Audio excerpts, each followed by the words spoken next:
Welcome back to the Cowboys Star Report. I'm Steven Miranda. I'm Jeff Ellis, and it's Thanksgiving Eve, November 23rd, 2011. Today we're going to look back at that overtime victory against the Redskins. How about them Cowboys? And we're going to have an injury report from Valley Ranch. And Thanksgiving is here. Here come the Miami Dolphins. Ugh. Yes. Seriously, of all the bad teams with bad records, they have to come into our joint? Yes, the Miami Dolphins. They're good right now, today. And Matt Moore returns back. He was a Cowboy for a while, as well as 11 other players and coaches. We'll get to that later. Yeah, we'll get to that. Right now, we've got the Cowboys win over the Washington Redskins. 27-24 overtime victory. Now, were you sweating? No, I wasn't sweating. I figured that this was a game that the Dallas Cowboys were going to win. What I did not like is that they let the Redskins hang around.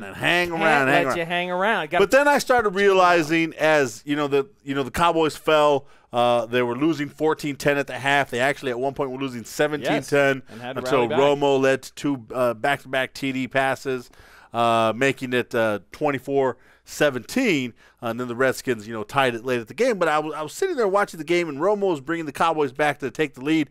And I think to myself, and I say, well, this is the Washington Redskins. I mean, these two teams hate each other. They hate each other. And if one thing that we have learned in the history of the rivalry between Cowboys and Redskins is that it don't matter. You could have one team could have the best record in the league, and the other team could have the worst record in the league. Somehow, that team that's got the worst record is gonna find a way to play up to that other team and try and beat them because they hate each other that much. They absolutely do. And as you see in my powerful rankings this week, the Dallas Cowboys, I did not ding them. I said in my notes, I do not blame you for needing overtime to beat these Washington Redskins. This rivalry is that fierce that it's always going to be close, period. That's the right. fact is you won on the road, and that's no small feat. And there you go. So the Cowboys now get to the nice I like it. It's the nice short. You stay at home. The other team's got to come to you. They get and then after this game, if they win it, they get a nice, you get your second bye week, relaxing week, basically. But this came down to a field goal miss from Graham No! Yes. All the Redskins fans were, yes. No. Gano couldn't get it done, and that, you know what? That game was really close. 52-yarder. Jabbar Gaffney, Jabbar Gaffney has taken to Twitter after the game. Like Jar Jar Binks? That's always what I think of when I say his name. Okay.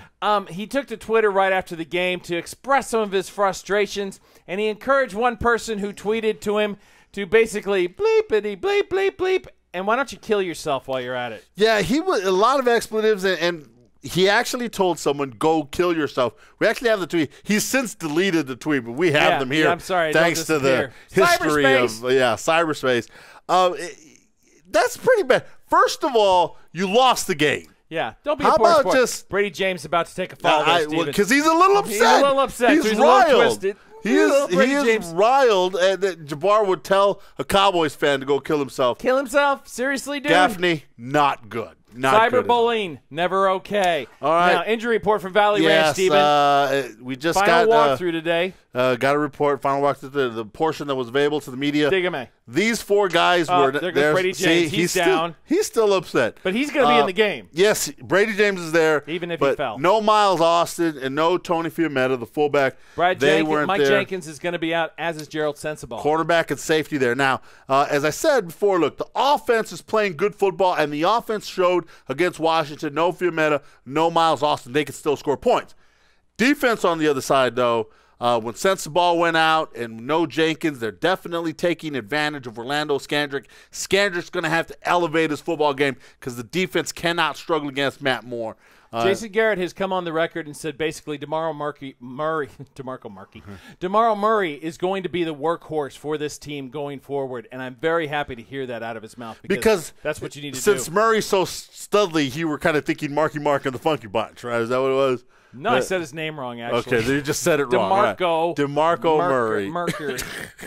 DeMarco Murray. Now let's look ahead to the Miami Dolphins. Nobody fears a Dolphin, but you might want to right now because this team's playing really well. Well, they're riding a 3-game winning streak ever since Matt Moore has taken over and come in for the injured Chad Henne. They've looked pretty good. And basically ever since Reggie Bush has kind of like called out his team and his teammates to play like it mattered, like he cared, like he was going to be a featured back. He is playing like a featured back, and he's doing now. pretty good. Matt Moore, as we said earlier, one of 11 players and coaches that used to be Cowboys, that used to be either on the Cowboys staff or played for the Dallas Cowboys. They're all coming back, so they know the organization well. Keys to the game is build an early lead. Jump out against the one thing that the Miami Dolphins are not built for is to come back in games. And then run a balanced attack. You want to run Murray early. You want to set up good second and short situations, good third and short situations. You don't want to leave yourself a third and long, especially against an attacking defense like the Miami Dolphins do.